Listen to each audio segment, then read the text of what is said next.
You are going to make at least 3 of these 5 mistakes. Not maybe, not possibly. You are, because everyone does, unless they know this first. Think about the last time something went wrong, really wrong. Not a bad day, not a missed flight, something that made your stomach drop, something that rewired the next few seconds completely. What did you do first?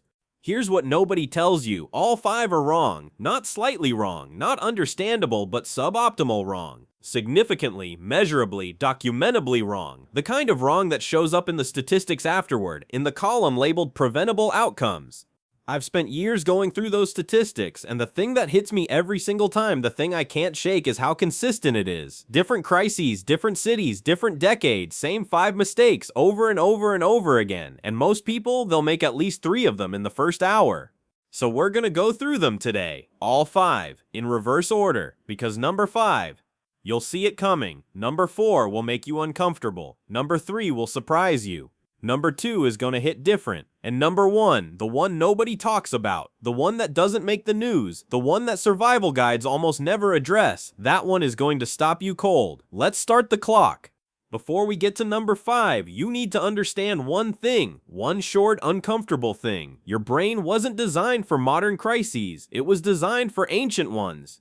When a genuine crisis hits, your nervous system launches what researchers call a threat response cascade. It happens in milliseconds. Long before your conscious mind processes what's happening, your body has already decided. Heart racing, pupils wide, every calorie redirected to muscle in reaction. This system kept your ancestors alive. It's genuinely remarkably effective at handling the threats it was built for, the immediate, physical, right in front of you kind. But modern crises are different. They're complex, invisible. They unfold over minutes and hours, not seconds. They require counterintuitive decisions, staying still when every instinct says move, going inward when every instinct says go outward, doing nothing when every instinct says act. And your ancient, brilliant, beautifully engineered threat response system isn't built for that. It's built for the sprint, not the chess match. Your brain is working exactly as designed. That's the problem. This is why 5 specific behaviors show up, reliably, every time. Not because people are foolish, because people are human, because the same hardwiring that makes us remarkable in one context makes us predictable and vulnerable in another. Understanding this doesn't make you immune, but it gives you something most people in a crisis don't have. A second before the reaction, a gap between stimulus and response, a moment where knowledge can override instinct. That moment is everything. Let's use it. 5. Mistake number 5. Check your phone. Find out what's happening. Something is wrong. You don't know what yet, but the air shifts. You feel it before you understand it. A tension settles in your chest. Voices around you change pitch. Someone's phone buzzes, then another, then yours. The sound multiplies across the room. That's when you know something's happened. What happens in the next 4 seconds? Across the world, in every documented crisis scenario studied in the last 15 years, the answer is the same. The hand goes to the pocket, the screen comes out, the thumb starts moving, refresh, refresh, search, refresh, the screen glows in your hand, your thumb moves, refresh, scroll, refresh. You feel the slight vibration of notifications piling up, the battery icon drops, you don't notice, your eyes are locked on pixels, not on the people moving around you. It feels like the right thing to do. Information is power. Knowledge is control. If you can just figure out what is happening, you can figure out what to do. This is completely rational thinking. It is also, in the critical opening minutes of a genuine crisis, one of the most costly things you can do with your time. Here is what is actually happening on that screen during the first 15 minutes of a significant crisis event. Cell networks, designed for normal load, not simultaneous mass usage, begin congesting within minutes. The information that does get through is fragmentary, unverified, and frequently wrong. Early social media reports during crisis events are incorrect more often than they are correct. The first wave of information is almost always noise. Meanwhile, the minutes are moving. James is in his office when the alerts start flooding in. He pulls out his phone, Twitter, news app, refresh. 15 minutes later, his battery is at 40% and he still doesn't know what's actually happening. But he's missed the evacuation announcement over the intercom. He was too focused on the screen to hear the people around him heading for the stairs. 10 minutes of scrolling, 10 minutes he can't get back, and the window just closed.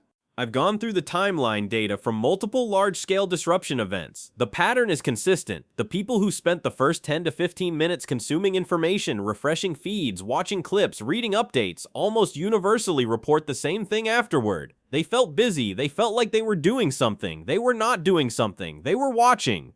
The window for the most effective early actions, shelter decisions, resource access, communication with people physically near you is narrowest in those first 15 minutes. It is widest before the information environment has had time to degrade. Your phone feels like a lifeline. In those first minutes, it is often the thing keeping you standing still while the window closes.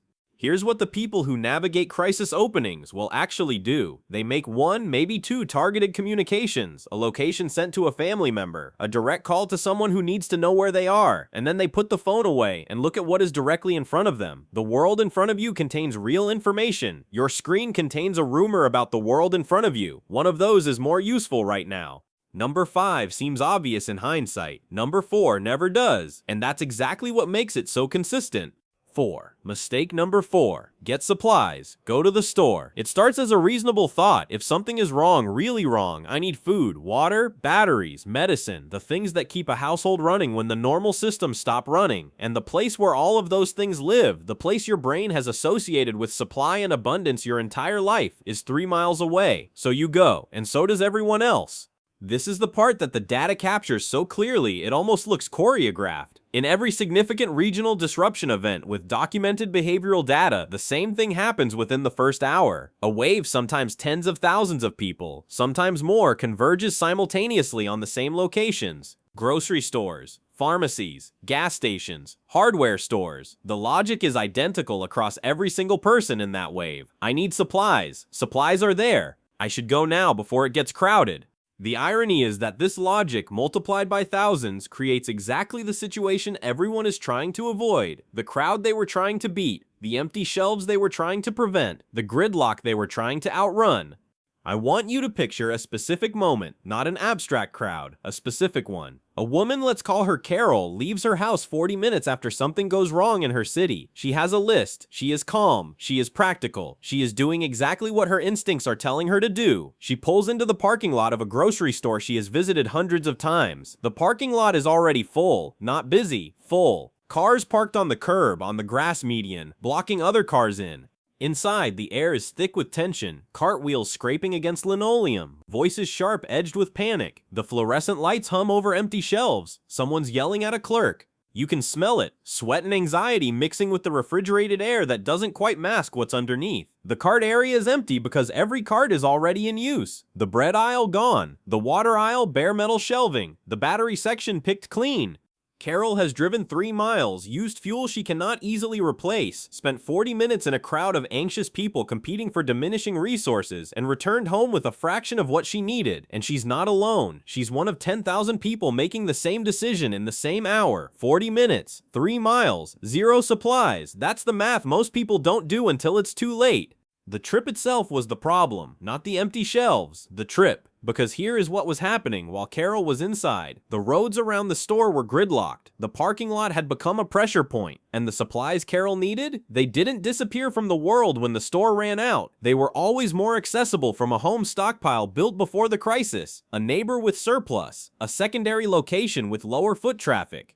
The store, in the critical opening hours of a crisis, is not a supply point. It is a pressure point. It is where the most people, the most anxiety, and the most competition for resources collide in the smallest space. The people who navigate this mistake, well, don't avoid preparation. They move preparation backward in time. They are not in the store during the crisis. They were in the store 3 weeks ago, when nobody else was there, when the shelves were full, when there was no urgency and no crowd and no friction. Preparation is not a crisis activity, it is a pre-crisis activity. The difference between those two things is the difference between Carol's parking lot and a quiet Tuesday afternoon with a shopping cart and no pressure. Number 4 gets people moving in the wrong direction. Number 3 gets them moving at the worst possible speed.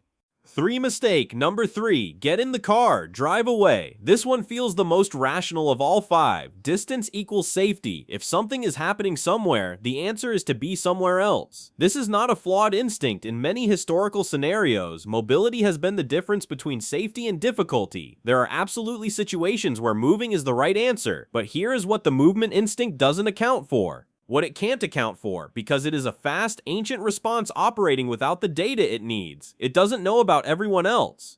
Picture a city of 4 million people. A quarter of them decide to drive away at the same time. You've lived smaller versions of this. Holiday traffic, stadium exits. Now add urgency, real urgency. Remove traffic management. Remove functioning gas stations. What you have isn't an escape route. It's a parking lot. Mark gets in his car 10 minutes after the first reports. He's heading east, away from the city center. Smart move, he thinks. Except 20,000 other people have the same smart move. You sit in your car, engine idling, the smell of exhaust seeping through the vents, heat rising off the hood, your hands grip the wheel, nothing moves. The radio crackles, no signal, just static and the sound of 10,000 engines burning fuel going nowhere. 2 hours later, Mark has moved 3 miles. His gas tank is at a quarter. The highway ahead is solid metal and glass stretching to the horizon. He's trapped. The car that was supposed to save you just became your cage.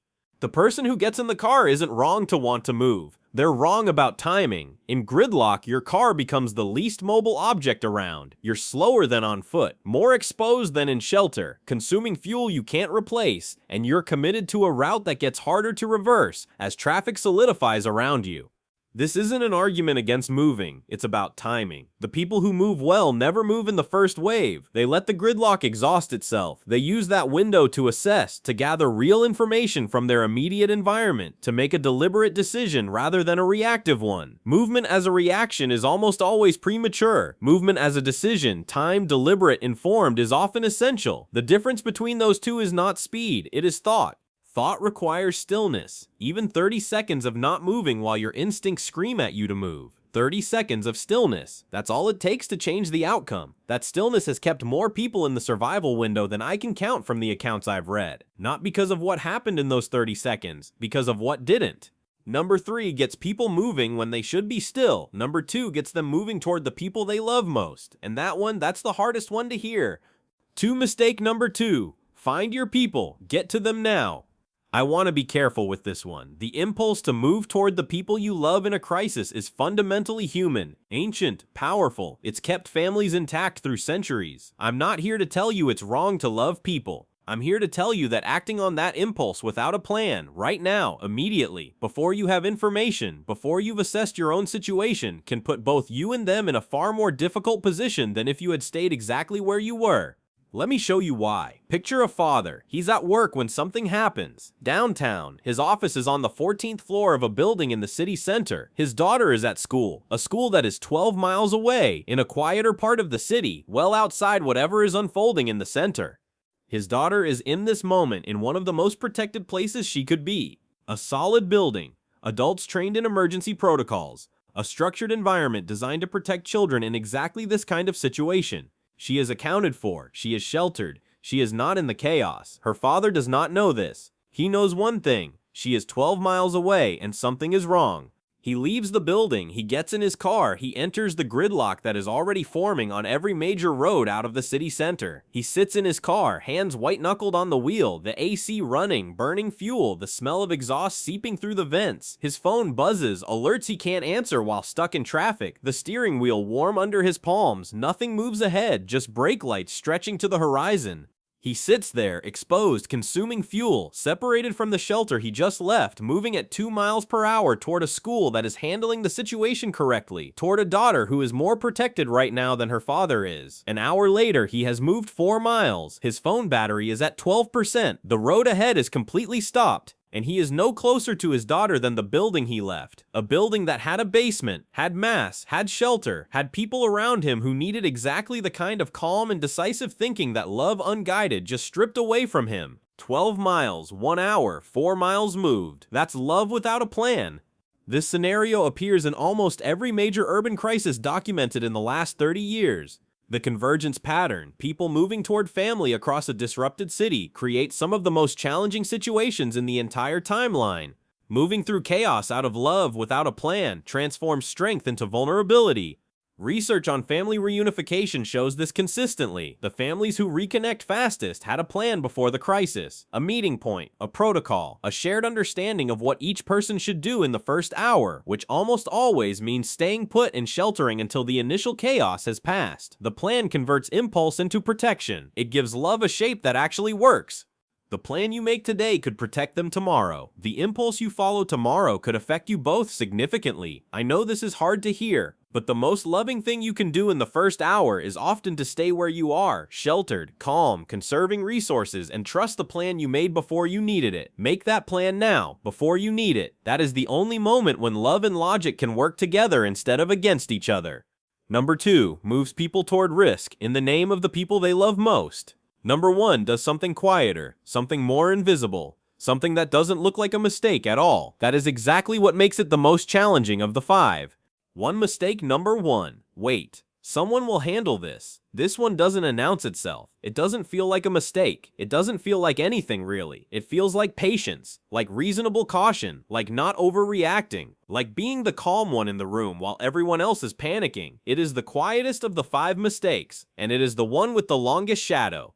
Here is what it looks like in practice. A group of people in a building when something happens outside. Nobody is sure what it is. The lights flicker, or there is a sound, or the phones all lose signal at the same moment. The room is quiet, too quiet. Someone clears their throat. The fluorescent lights hum overhead. You can hear breathing, short, shallow. The air feels heavy. Nobody moves.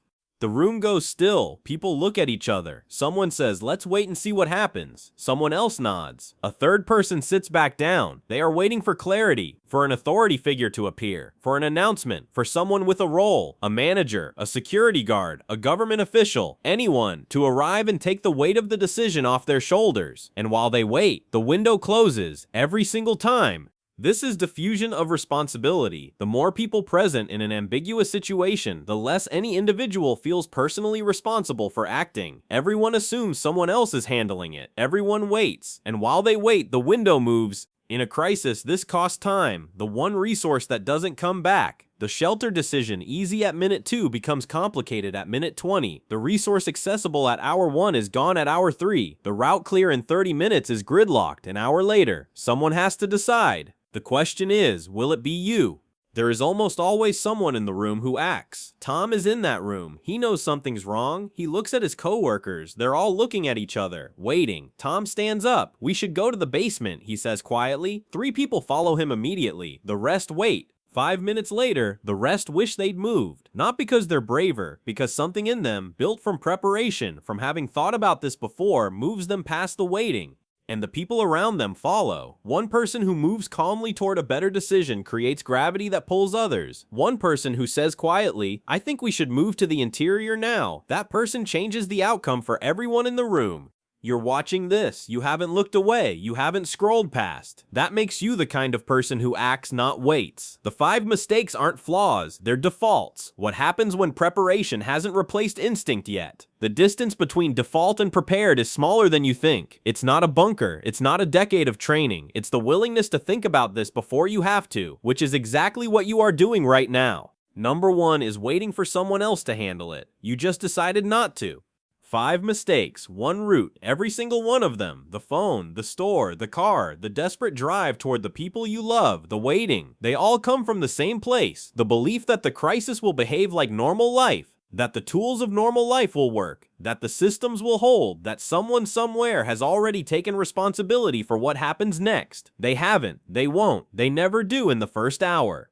And now you know that, which means you are already different from the 47 million people who don't. You're not one of them anymore. That changes everything. Not because you are stronger, not because you are more capable, because you asked the question before the moment demanded it, because you watched this instead of looking away, because somewhere in you, the part that takes survival seriously got a little louder today. Let's recap what we covered. Mistake 5. The phone becomes a trap, not a tool. Those first 15 minutes scrolling, that's the window closing while you watch pixels instead of people. Mistake 4. The store becomes a pressure point, not a supply point.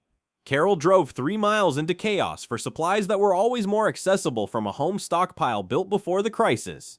Mistake 3. The car becomes a cage, not an escape. Mark thought distance meant safety. 2 hours later, he'd moved 3 miles and burned a quarter tank of gas sitting in gridlock. Mistake 2. Love without a plan becomes risk, not protection. The father left shelter to reach his daughter who was already sheltered and put them both in more difficulty than if he'd trusted the plan they should have made before.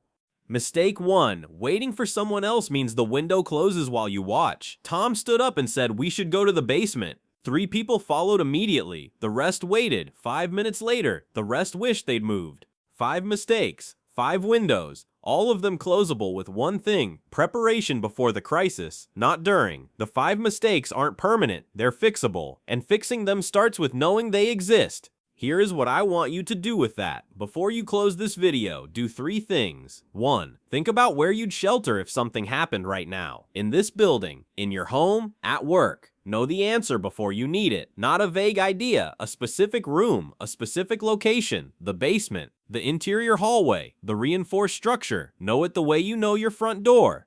2. Identify one person in your life who would grab their phone first, or rush to the store, or get in the car without thinking. You already know who that person is. Have the conversation with them this week. 3. Make a family plan. One meeting point, one communication protocol, one shared understanding of what each person does in the first hour. Write it down, share it, test it once. That plan, that simple, unglamorous plan, is worth more than any supply stockpile you could build. One conversation. 1 week. That's all it takes to change someone's outcome. Picture that conversation. Coffee in hand, calm afternoon. You ask the question, "Hey, do you know what you'd actually do in the first 15 minutes if something went wrong?" They pause. They think. You see the moment it clicks. The realization that they haven't thought about it. That pause. That's preparation beginning. That question, asked in the right moment, plants something. And what it plants has a way of growing exactly when it needs to. The difference between the person who acts and the person who waits isn't courage, it's preparation. And preparation is just thinking about uncomfortable things before you're forced to. You've done that today. That matters more than you know. And if you know someone who needs to hear this, someone who would make at least one of these 5 mistakes, send them this video. Not to scare them, not to lecture them. Because knowledge shared before the crisis is the closest thing to a guarantee any of us has. That is how preparedness actually travels. Not through panic, not through fear, through one honest conversation at a time. The 5 mistakes are defaults. You just replace them with decisions. I'll see you in the next one. Stay sharp.